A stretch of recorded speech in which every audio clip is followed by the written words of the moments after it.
Hi friends, in the video top 5 large and mid cap mutual funds with best SIP returns. இப்போ ஒரு 25,000 monthly investment வந்து பார்த்தீங்கன்னா 40 lakhs grow ஆயிருக்கு 7 இயர்ஸில். Large and mid cap mutual fund வந்து உங்களுக்கு வந்து stability and growth with Indian leading கம்பெனிஸில் வந்து உங்களுக்கு இன்வெஸ்ட் பண்ணுறதுனால கிடைக்குது. இந்த ஃபண்ட் வந்து design to provide diversification, balance and exposure to both established and emerging firms. அதாவது க்ரோயிங் கம்பெனிஸ்ல மேலே அவங்க வந்து இன்வெஸ்ட் பண்ணுறாங்க. அவங்களோட எக்ஸ்பர்ட்ஸோட இதுபடி லாங் டேர்ம் இன்வெஸ்டர்ஸ்க்கு அட்லீஸ்ட் ஒரு 5 இயர்ஸ் அந்த மாதிரி வந்து இன்வெஸ்ட் பண்ணுறவங்களுக்கு நல்ல ரிட்டர்ன் கிடைக்கும். சிஸ்டமேட்டிக் இன்வெஸ்ட்மெண்ட் பிளானில் ஓவர் 7 இயர்ஸ் இந்த மாதிரி இன்வெஸ்ட் பண்ணுறீங்கன்னா நல்ல 20 to 30% கூட ரிட்டர்ன் கிடைக்க வாய்ப்பு இருக்குது. Large and mid gap funds அப்படின்னா என்னன்னு அப்படின்னு பார்ப்போம்.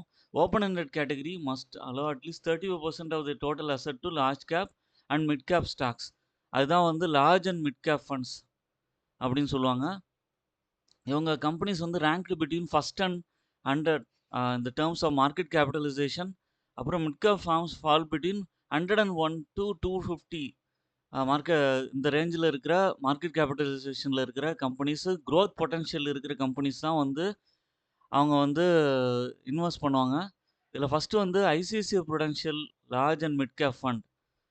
இந்த டாப் 5 கேட்டகரியில் ஃபஸ்ட்டு பார்க்க போகிறது இந்த ஃபண்டு தான். இதோட அசட் சைஸ் வந்து பார்த்திங்கன்னா 23,000 கோடி இருக்குது. எஸ்ஐபி ரிட்டர்ன் வந்து பார்த்திங்கன்னா 16%, 16.99% வந்து லாஸ்ட்டு 7 இயர்ஸில் கொடுத்துருக்காங்க.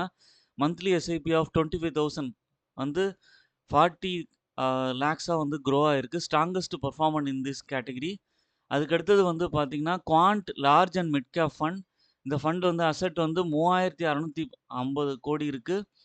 எஸ்ஐபி ரிட்டர்ன் 16% இருக்குது. 25,000 வந்து இன்வெஸ்ட் பண்ணது வந்து 39.38 லேக்ஸ் வந்து ரிட்டர்ன் கொடுத்துருக்கு. காம்படிட்டிவ் பர்ஃபார்மன்ஸ் அமாங்ஸ் பியர்ஸ் கொடுத்துருக்கு. மூணாவதாக வந்து HDFC large and mid cap fund. Asset வந்து 26,000 crores இருக்குது. இவங்க 7 இயர்ஸில் ரிட்டர்ன் கொடுத்தது வந்து 16.27%. ஒரு 25,000 மந்த்லி எஸ்ஐபி பண்ணியிருக்காங்க அப்படின்னா 39.24 லேக்ஸ் ரிட்டர்ன் கொடுத்துருக்கு. இது வந்து ஸ்டேபிள் க்ரோத் ரெக்கார்ட் கொடுத்துருக்கு. ஃபோர்த் வந்து Mirae asset large and mid cap fund. இதோட அசட் வந்து 40,000 crores இருக்குது. இதோட எஸ்ஐபி ரிட்டர்ன் லாஸ்ட் 7 இயர்ஸ் பார்த்தீங்கன்னா 15.93% இருக்குது. மந்த்லி எஸ்ஐபியாக 25,000 நீங்கள் இன்வெஸ்ட் பண்ணியிருந்தீங்கன்னா 38.69 லேக்ஸ் டூரிங் திஸ் பீரியட் வந்து உங்களுக்கு கிடச்சிருக்கும். ஃபிஃப்த்தாக வந்து Invesco India large and mid cap fund. 8,000 crores asset and மேனேஜ்மெண்ட்டில் இந்த ஃபண்டோட சைஸ் இருக்குது. லாஸ்ட்டு 7 இயர்ஸில் ரிட்டர்ன் பார்த்தீங்கன்னா 15.92% ரிட்டர்ன் கொடுத்துருக்கு.